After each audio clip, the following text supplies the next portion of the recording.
Hey guys, welcome back to Bibliophile Reads. I'm Courtney and joining me for another weekly reading vlog. This week I am going to attempt to post something each day. So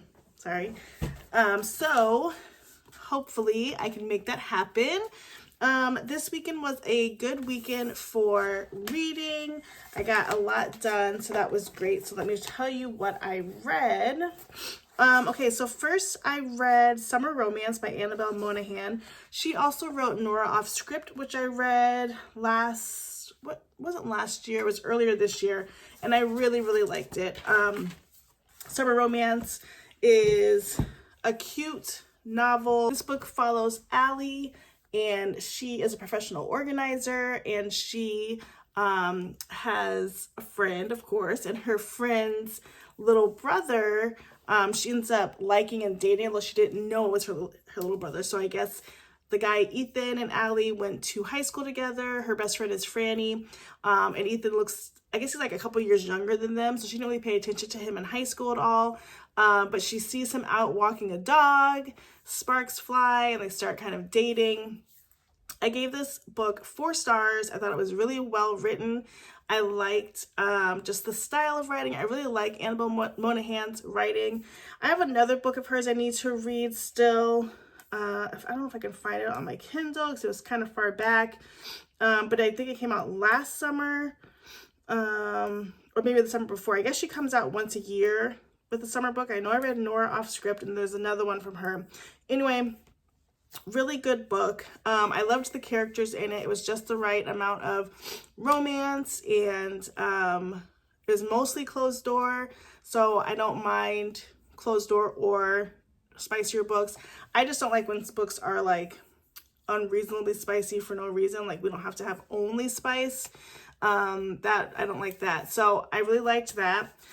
Then I read Pardon My Frenchie by Farrah Rokin. She wrote, I want to say like Swipe Right, and she writes these books where basically something goes viral. So in this book, our main characters, our girl is, let me see if I can find her name. I'm kind of like looking on Goodreads for my notes too, and you have to pardon my allergies are ridiculous here in Minnesota right now. Okay, so Ashanti is really cute. She owns like a doggy daycare, and one of her favorite customers is an elderly lady, and her dog is, what's the dog's name? Puddin', and Ashanti's dog's name is Duchess. Well, Puddin' and Duchess have a nice little chemistry and playing and playfulness in the dog daycare, but the elderly owner of Puddin' is in like a care facility, and she's recovering from an accident, and so her grandson comes, and he's cranky as all get out, and he doesn't want to be taking care of the dog, doesn't want the dog going to doggy daycare, and just doesn't want any parts of it. He's also trying to set up in the town, and this sounded really cool though. He's going to open like a sports bar with a barbershop on the 2nd floor, which sounded amazing. And so he purchases land or a house, and he's going to convert it. And it was actually a building that Ashanti wanted to expand her business. She owns the doggy daycare, but she also makes like doggy bakery treats. And so she wanted to buy it, but she didn't. So they're kind of like rivals. And of course it's enemies to lovers. So they do end up dating. I gave this book 3 stars. Here's the thing, like her books, the author's books always really start out good, and then they just stop being good. They lag in the middle. The words just feel like there's so many on the page. And something about this book, like, okay, he was cranky, but I don't like when the cranky gets too cranky. Like, we know it's a grumpy sunshine, but he was just like grumpy the whole way. And he was really rude to the dogs. And he kept saying how much he hated them, or he's like, I hate you, and, you know, you're a dumb dog, da, da, da. And I'm a new dog mom, but I was offended. I didn't like any of that in the book. And so it just kept going on and on. And I wish it didn't need to do that. So it was okay. I do recommend it though. Super cute cover. I really liked it. So that book is what I finished. So then I started Super Special number 5, which is the next book that I was in line to read for Babysitters Club, and I actually finished it today. But as I was reading it, I was like, this just feels so familiar. And then when I entered it in Goodreads, I realized that I had read it just 2 years ago in 2022. So this was a good book. I gave it 4 stars the last time, and I still stick with that. It's not much to say. It's a super special, so everybody has their perspective in the story. And Stacy's, of course, I mean, anytime there's beaches and boys, Stacy loses her mind, so that happens.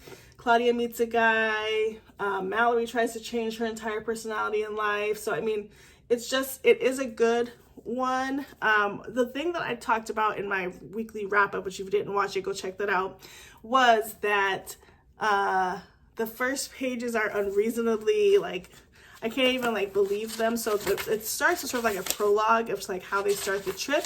And basically, the girls have been paying, well, Claudia's been paying her parents to buy her lottery tickets, which if you think about Claudia and her parents, like I don't see that ever happening in any world, but it did. And then the jackpot went to $23 million.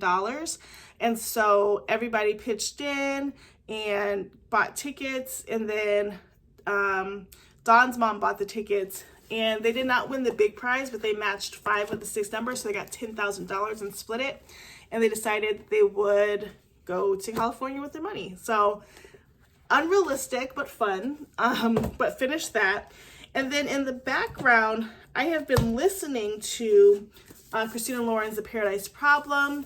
This is my book of the month club for this month, and I had started it and I just was like, I can't do a fake dating situation, but I decided that I would listen to it on Audible, and I actually renewed my Audible membership for this, and it's actually pretty good. I think it's giving 4-star-ish. We'll see how it wraps up. I'm on chapter 26. So I just have this little chunk to go. I think I'm just going to read this tonight just to finish it, because I will finish it faster than the audio. But this book follows our main characters, Anna and Liam. Anna and Liam were roommates. And they were roommates of convenience. They had married each other and moved in together. She needed campus housing and he needed his inheritance. And so when we open the book, they're actually going their separate ways, no harm, no foul, but they have to come back together because of Liam's sister's wedding, and it's on a tropical island, and so they have to be there with all of the family and fake date. So a couple things are happening. One, Liam's family is pretty cutthroat. The dad has a business. He's trying to pass it down to Liam. There's a couple of sons in line. Liam doesn't want the business, but his brothers do. And so he has some of that backstabbing. And then, of course, the side quest plot of Anna and Liam starting to like each other as they venture into the world of fake dating. So I actually think it's good. I'm glad that I did it on audio because I was not going to get through it just from the start of it reading. So I'm going to finish this tonight. That is the hope. And then on my Kindle, I started a cozy mystery. It is called Every Time I Go on Vacation, Someone Dies. Loading. I think the cover is so cute. It's a new cozy mystery. I thought it was maybe already out, but it just came out. And all I know so far is that the main character is a writer, and she is famous basically for one character in her book named Connor that's gotten really popular, but now she knows she needs to kill him off in her books and in real life. And so we're just trying to figure that out. So I'm only on chapter 2, 3% in, so we'll see how that goes. But I think the priority is going to be the Paradise Problem, and then this, When the Lights Go Out, Every Time I Go on Vacation, Someone Dies.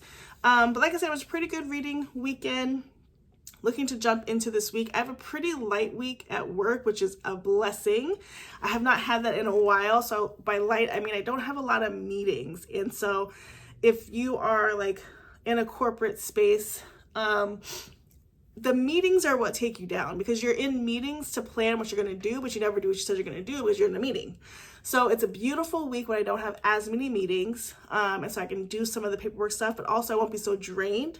As an introvert, being in meetings all day is extremely draining to me, and so after those types of days, I'm pretty much burnt out and done. But I'm hopeful that with it being a slower week, I can actually like dig in and get some good reading done. So those are my plans for tonight, and I will check back tomorrow. Hey guys, happy Tuesday. Oh my goodness, we're 2 days in a row. Can't believe it. So exciting. Okay, so last night I did finish The Paradise Problem. I said I was gonna do this, just reading it, which I did. I ended up giving this, I think I marked it 4 stars on Goodreads, but 3.75 would be my official rating for this book. I thought it was just okay. 3.75 to me is good. Okay, I'd recommend it, but like I'm not going to be thinking about these characters. And like I kind of talked about yesterday, it's fake dating scenario. And the main characters, Anna and West or Liam, are on this island. They are fake dating because Liam's family has a family business that he doesn't want to be a part of, and he has an inheritance, and part of the inheritance is he has to get married in order to release that inheritance. And so as this family wedding comes up, he needs to bring his wife, because everything kind of implodes if he's not actually married. The thing so this book was good until it wasn't. So right around like chapter 29-ish, there was like a random twist that happened. Obviously, I'm not going to spoil it, because if you're going to read it, you'll like it, or maybe you won't. But there's a random twist that happens that like is a huge side quest. It did not need to happen. And it was just like adding more drama on top of drama on top of drama. And so like the little plot twist was really unnecessary, because things were already tricky and difficult. And this plot twist just amplified that tenfold. So that's what kind of took me out of it.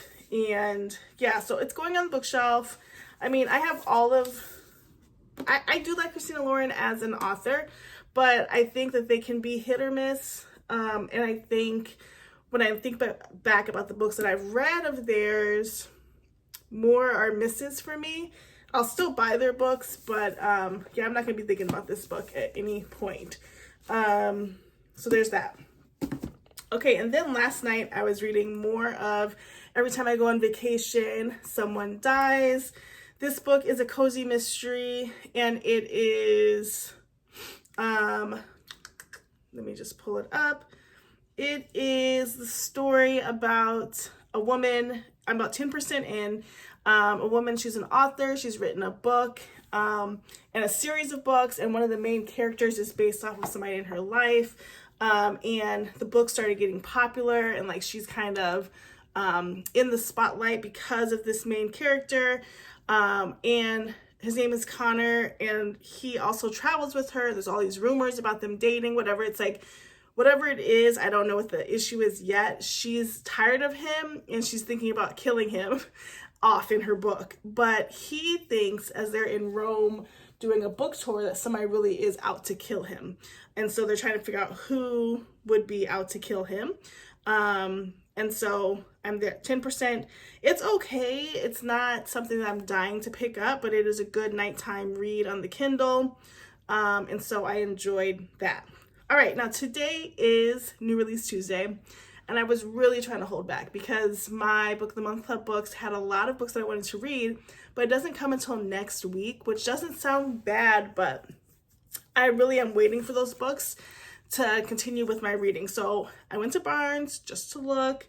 Next thing you know, I had books in my hand, and there it is. So before I tell you what I got at Barnes, I will say that I did pick up a book from the Kindle store today.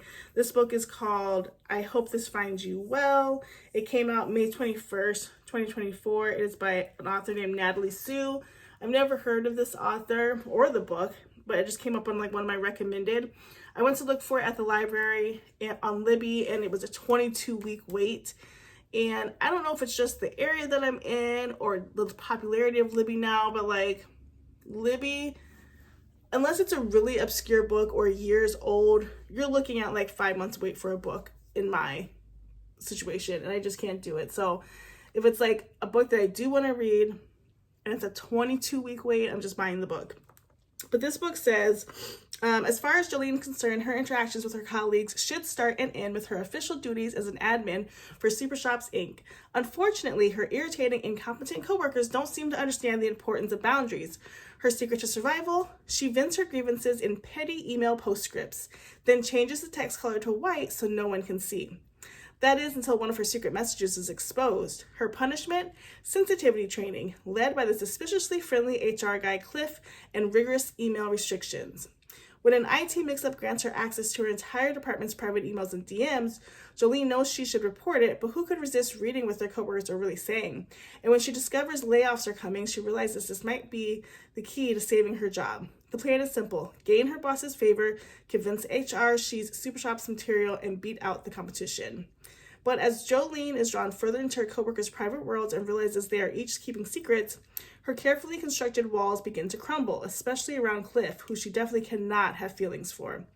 Eventually, she will need to decide if she's ready to leave the comfort of her cubicle, even if that means coming clean to her colleagues. So I love that. I think it's funny because I've seen this on TikTok a little bit where people will like fake sign an email with something petty. And so to have the story premise of this, I really like that. So excited to read that. In store today, I picked up 2 books that are like, they are coming in my box from Book of the Month, but I needed them today. The first book I picked up was Allie Hazelwood's Not in Love. I am an Allie Hazelwood fan. I think the only book I didn't like was her first book. What was it? The blue one, not Love Theoretically. Oh, Love Hypothesis.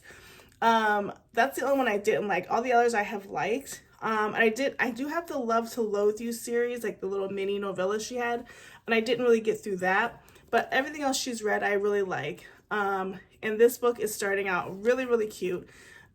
This is the Barnes & Noble special edition, and so I'm always like, what does that mean? But when I open up the cover, look at this art. Oh my goodness. It is so perfect. And this book, I'm really trying to go into it blindly, so I'm not even reading the back cover. I'm only on page 31, but what I will read for you is the sort of disclaimer. It says, "Dear reader, I just wanted to drop a quick note to let you know that Not in Love is tonally a little different from the books I've published in the past.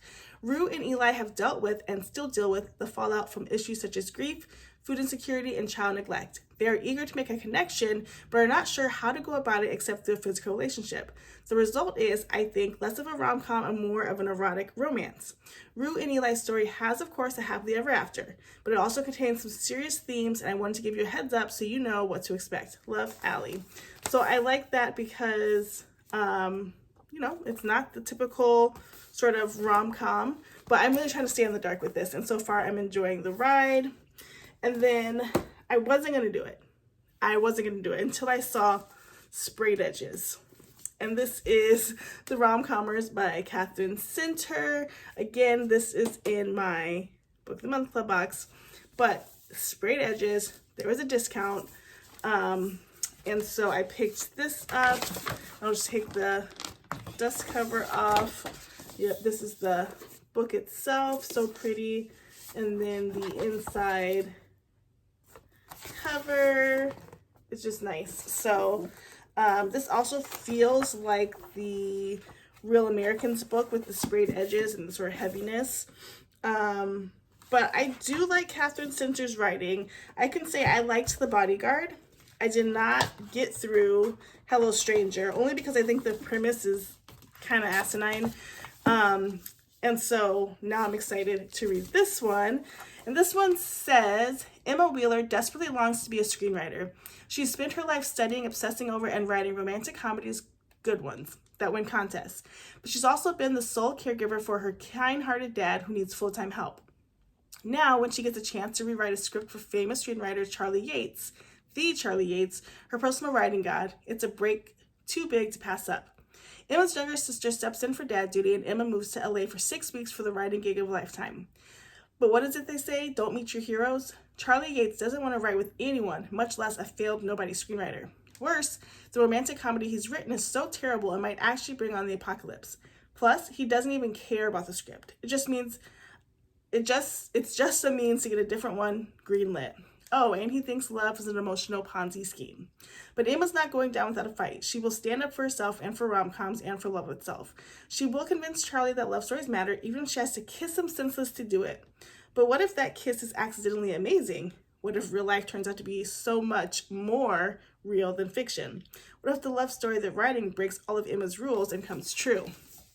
So, this sounds really cute, more up my alley than the Hello Stranger.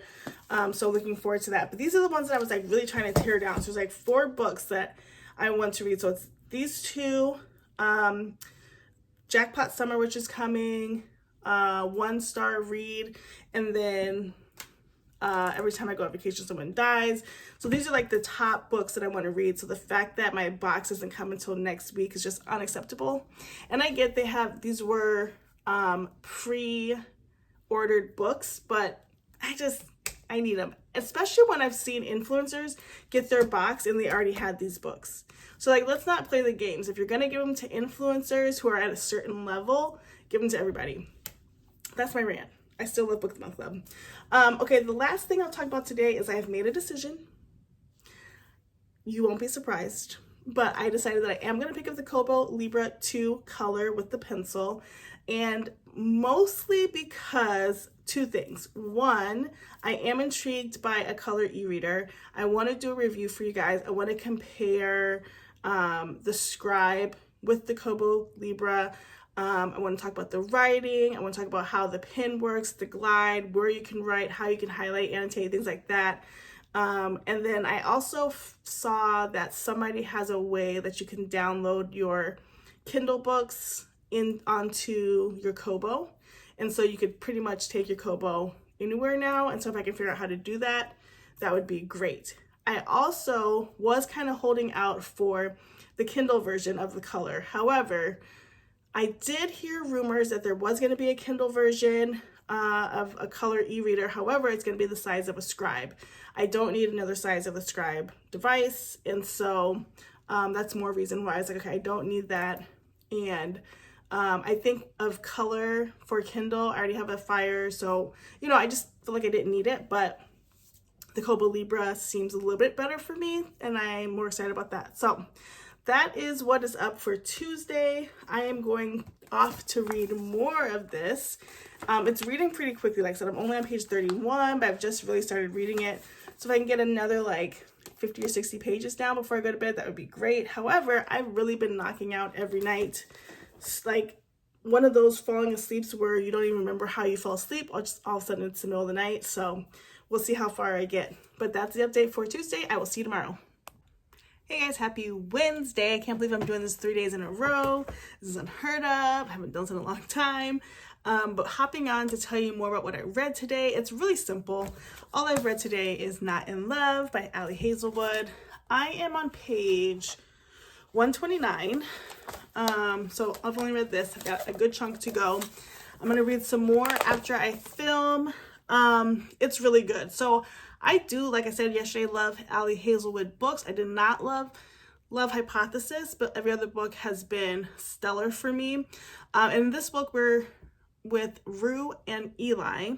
Rue and Eli meet on like a hookup app, and on the day that they're supposed to sort of connect, it's interrupted by Rue's brother, who kind of approaches her like in a drunken haze, and Eli sort of comes to her rescue. And so the mood has changed, and they decide that they're not going to pursue anything in that moment, and they're just going to go their separate ways. They both kind of routinely use apps to do a quick date or a quick connect. They don't do long-term relationships, so everybody's just moving on. They both were attracted to each other. Eli was a gentleman. He took her home, made sure she was safe, wanted to know like who was the guy, and found out it was her brother, and just tried to give her some advice. Then we get to the work side of things. Rue, of course, is a scientist, and in her job, or she's a engineer. In her job, there's like some type of merger or takeover happening, and the company that's taking over is a company that Eli works for. And so Eli, it kind of reminds me of like what is it, Office Space, when the new company comes in, they interview everybody. It's like that. So they're interviewing everybody to like talk about like, what is your job, what's your role, what do you do here, and she goes in for her interview. She's already seen him from afar. He sees her. They're thrown off. And so they're still not like engaging because they're on opposite sides. The owner of the company that Rue works for is actually like one of her best friends. So she feels like personally victimized by this merger. And so they're just not even connecting. Then they go to a party. Somehow mystically magically end up alone, start talking, have a quick kiss, and then they decide they're just going to get it out of their system, do the one night stand, call it a done, go back to opposite sides of life. And so that's where I am right now. I'm in the middle of their one night stand, and props for it being earlier in the book, because like I don't love a slow burn. I will read a slow burn. I don't love a slow burn. But it is interesting to know like what else is going to happen. I will say that the work stuff is super confusing. I'm just trying to like compile in my head who is all there, because it's like Rue, Florence, who's the owner of the company, and the friend Tisha.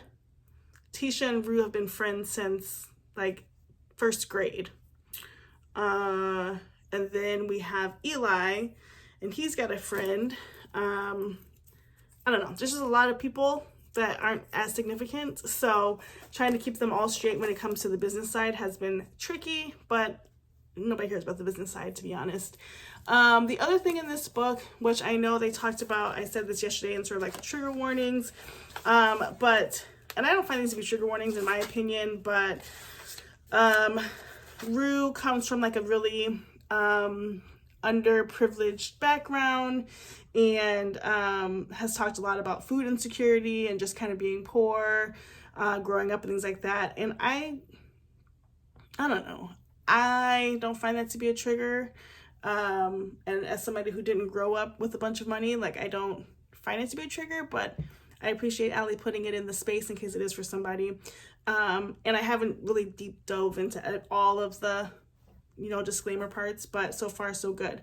So that is like my main priority. I do wish I had it on Kindle. I'm not going to buy it on Kindle. I don't need to buy it because it'll be my third copy because I have the other one coming. And then last night I started Same Time Next Summer by Annabelle Moynihan. I picked up this book maybe springtime, around the same time that I read Nora on Script. But I never read this, and since I just finished Summer Romance, I was like, this is gonna be really cute. I did pause, not like fully, I didn't DNF or soft DNF, just paused the Cozy Mystery, because it was just kind of stalling me a little bit. It's still good. There's other things I want to read before it. And I read this, I'm like 6% in, and honestly, I have no idea what happened, because it's something about falling asleep while you're like, or dozing while you are reading your Kindle. I just can't remember like what I read, so I'll have to review and then move forward once I'm done reading Not in Love. But this is so good that I might just pull out the book light and read it tonight. So that is what I'm gonna do tonight. After I get done filming, I'm gonna do this video will already be out when this video I'm filming right now is out, but I'm gonna do a comparison between the iPad mini and the Kindle and which one you should get. So if you have not checked that out, go back and check it out so that you can be caught up on all things. All right, I will come back to you guys tomorrow. That would be day 4 of my vlog. Crazy. Hey guys, happy Thursday. I can't believe I've done this 4 days in a row. Crazy. All right, so I am hopping on to tell you what I read today. I finished Not in Love by Ali Hazelwood. I was just logging on to Goodreads to put in my rating and thoughts when I was like, oh, let me vlog this part 2. I'm thinking this is going to be a 4-star for me. So Ali Hazelwood, if you've read any of her books, there's kind of a very specific style or elements are going to be in the book at all times. So we know there's going to be a woman scientist. We know there's going to be some sort of midway breakup or miscommunication. We know there's going to be a villain arc in here, and this book had all of those elements. Again, I've been talking about this. I'm just going to adjust this a little bit.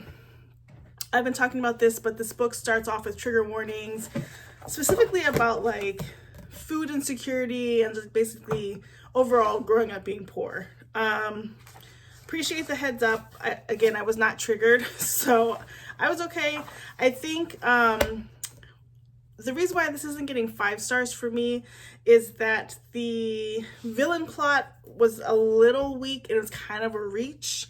And so I don't feel like that was, I guess you have to have some point of the book or some sort of surprise element, but it wasn't the highlight for me. So it's going to be a simple 4 stars. So I'm going to write that up. Now I'm looking, so for books next, I do have the rom-commers that I picked up this week. And I'm just looking on my Kindle to see what else I have, because I kind of feel like reading on my Kindle right now. And so I just downloaded Canadian Boyfriend. It was on sale today for $2.99. And I had that book checked out from the library and never got to it because it was just like a fake dating hockey romance thing. So not worth like a $20 book, but totally fine for like $2. And then I also have some of the things that were on my list, so I can still go back to every time I go on vacation someone dies. Or I could go and find something that's recently dropped, or something else that I have that I want to read. So the only thing is that I am also in the mood for a fantasy. And so I might try to read a fantasy of some sort. I just don't know what yet. So long story short, I don't know what I'm going to read next, but it's going to be something. I feel like I'll probably start with every time I go on vacation someone dies, because that's right there and I want to hold a Kindle. And then I'll probably come to this weekend. I also have Leather and Lark to read that I just picked up recently too, and that is a book that has more of a backstory, so I kind of want to stick with that world. I just finished Butcher and Blackbeard, so I want to stick with the world on that one. So that is kind of what I'm thinking, but we shall see. I will check in tomorrow to see what I ended up reading, and I'm so glad tomorrow's Friday. I feel like this week has been 1,000 weeks in one, so I will come back tomorrow. So this book seems really good, and I like that it is it's like literary fiction, right? They have to figure out what they're going to do with this money. How do you do this with the one brother not invested, and everybody's lives are kind of going haywire? So I think it'll be good. It's written from different points of view. I love the jumbo font and the text messages. So I hope that will be a nice breezy read. And then the actual book of the month that I picked was One Star Romance. This is by Laura Hankin. I've never read anything by her before. And it's my understanding that this book is like, I guess one of the people's friends gets married. She's an author and she has to walk down the aisle with him. But he gave her book a 1 star. So it says, Natalie and Rob couldn't have less in common. Natalie's a messy artist and Rob's a rigid academic. The only thing they share is the devotion to their respective best friends who just got engaged. Still, unexpected chemistry has Natalie cautiously optimistic about being maid of honor to Rob's best man. Until shortly before the ceremony, Natalie learns that Rob wrote a 1-star review of her new novel. This has them both reeling, Natalie from imposter syndrome and Rob over the reason he needed to write it. When the reception ends, these two opposites hope they'll never meet again. But as they slip from their 20s into their 30s, they're forced together whenever their fast-track best friends celebrate another milestone. Through housewarmings and christenings, life-changing triumphs and failures, Natalie and Rob grapple with their own choices and with how your harshest critic can become your perfectly imperfect match. Oh, I love this actually. You know how on Book of the Month Club they give you just a short little blurb? they don't give like the full package, but I actually love this premise. It almost reminds me of like When Harry Met Sally, the idea of them continuing to come back together, or even like Tomorrow. The idea that they're always in each other's sphere is super intriguing. So I am excited to read that. So I feel like these are the next books that I'm kind of tearing down. Like I said, I'm reading the rom-commers, and then I want to just read these two. This is going to be one of the months that I've read all of my Book of the Month Club's books in 1 month, and so I'm excited for that. And then my Kindle is kind of on the back burner right now because I don't have anything pressing that I want to read on it. But if something good comes out on Tuesday, which I can't remember what comes out this upcoming Tuesday, I will get it on my Kindle, not a physical copy. Hold me to that. Anyway, that is it for this week's vlog. Thanks for joining me. Thanks for taking the ride. Thanks for seeing what books I've read. Comment down below if you picked up any of the books that I have read. Do you do Book of the Month Club? Which books did you get for June? And let me know what you think about what I read. So as always, thank you so much for watching. Please like, comment, and subscribe. Don't forget to check out other videos. You can always go back, check out some things that I've posted, comment. I love to engage with you. Check out the memberships if you're interested, and we'll see you in the next one. Bye guys. Hey guys, happy Saturday. Welcome to the last day of the vlog. I can't believe I finished a whole weekly vlog. It's been so long, but I did. I did not post yesterday because honestly I did not read that much yesterday. I picked up a book called the Comeback Summer. It was on my TBR list for June, and I'm borrowing it from the library. And so far we have 2 sisters that own a business from their grandma. It's like a marketing sort of PR business, and it's struggling. And so I'm just at the very beginning, like maybe 6% in. It's kind of a long book for like the theme. I believe the theme is like they, I think it's romance based, literary fiction based, but like it's just like it's over 400 pages, so just like a little much for the book. But I was really just waiting for my Book of the Month Club books to come in, so I didn't really like deep dive into it, but I started a little bit. So today, finally, my Book of the Month Clubs came in. Now, as you know, I picked up 2 books at Barnes that I had for Book of the Month, so I'll show you those first. Totally fine. I don't know what I'm going to do with these. I have quite the collection of Book of the Month Club books, and it's kind of satisfying to have that collection, but also like, do I need duplicates? So the first one, and I've already finished this book, is Not in Love by Ali Hazelwood. I have talked about that in this vlog already. I gave it 4 stars. I actually like the paperback a little bit more. Obviously you have, it's floppy, nice pages, and it was an exclusive, so you had the picture of Eli and Rue in it, so I loved that. But this one is pretty too, and I have all the other Ali Hazelwood books from Book of the Month Club. And then I have the book that I'm reading currently, which is The Rom-Commers by Catherine Center. I'm only about 45 pages into this, and I bought the Barnes & Noble edition, so it has like pink sprayed edges. It's gorgeous. And right now, so this book follows Emma, and she is a struggling writer. She's taking care of her father, who has some disabilities, but her younger sister just got done with college, and so now like essentially it's her sister's turn to sort of take over so that Emma can start her life. Her best friend and manager Logan says he's got a job for her in LA to work with what's his name, Chris Yates, or Charlie Yates. And Charlie Yates is a famous screenwriter, author that she's idolized and she's obsessed with. And so she's so excited to go work with him. Charlie has written a script for a rom-com, and Logan says that it's a horrible script. He sends it to Emma. She reads it. She also agrees that it's horrible. And her job is to rewrite the script and make sure that it's sellable. And the reason that Charlie is sticking with this is because if he sells the rom-com, he can sell the script he really wants to sell. So it's sort of like a deal. Well, so far in the beginning, Emma and Logan have traveled to LA. They're at Charlie's house. She has to stay at his house for his proximity, and he's not having it and she's not having it. So that's where I'm at. I like it already because it started off right. There was no like large buildup. It just started right into the content, which I loved.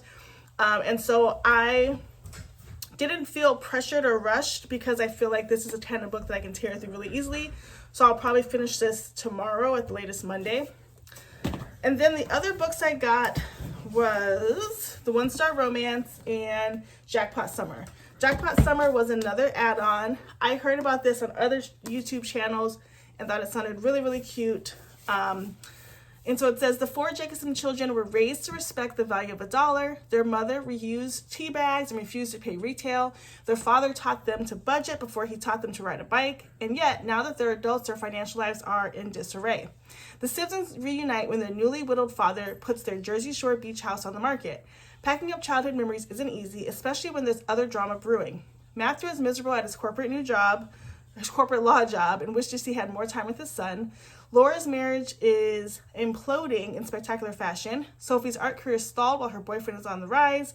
And Noah's total failure to launch has him doing tech repair for pennies. When Noah sees an ad for a Powerball drawing, he and his sisters go in on tickets while their brother Matthew passes.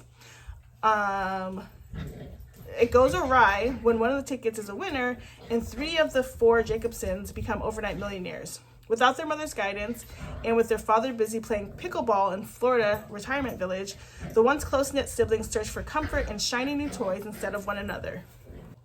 So this book seems really good, and I like that it is, it's like literary fiction, right? They have to figure out what they're going to do with this money. How do you do this with the one brother not invested, and everybody's lives are kind of going haywire. So I think it'll be good. It's written from different points of view.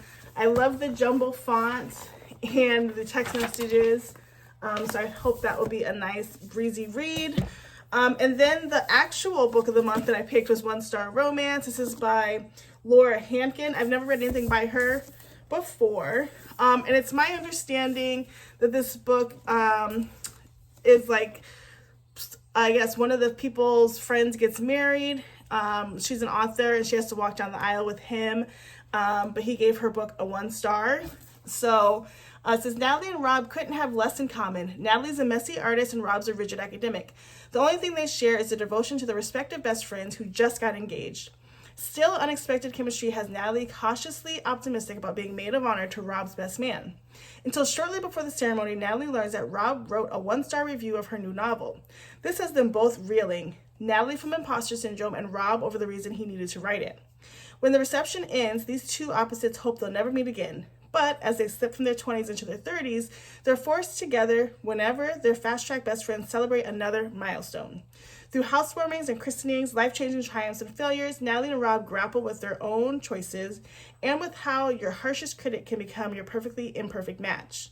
Oh, I love this actually. You know how on Book of the Month Club they give you just a short little blurb? They don't give like the full package, but I actually love this premise. It almost reminds me of like When Harry Met Sally, the idea of them continuing to come back together, or even like Tomorrow. The idea that they're always in each other's sphere is super intriguing. So I am excited to read that. So I feel like these are the next books that I'm kind of tearing down. Like I said, I'm reading the rom-commers, and then I want to just read these 2. This is going to be one of the months that I've read all of my Book of the Month Club's books in 1 month, and so I'm excited for that. And then my Kindle is kind of on the back burner right now because I don't have anything pressing that I want to read on it. But if something good comes out on Tuesday, which I can't remember what comes out this upcoming Tuesday, I will get it on my Kindle, not a physical copy. Hold me to that. Anyway, that is it for this week's vlog. Thanks for joining me. Thanks for taking the ride. Thanks for seeing what books I've read. Comment down below if you picked up any of the books that I have read. Do you do Book of the Month Club? Which books did you get for June? And let me know what you think about what I read. So, as always, thank you so much for watching. Please like, comment, and subscribe.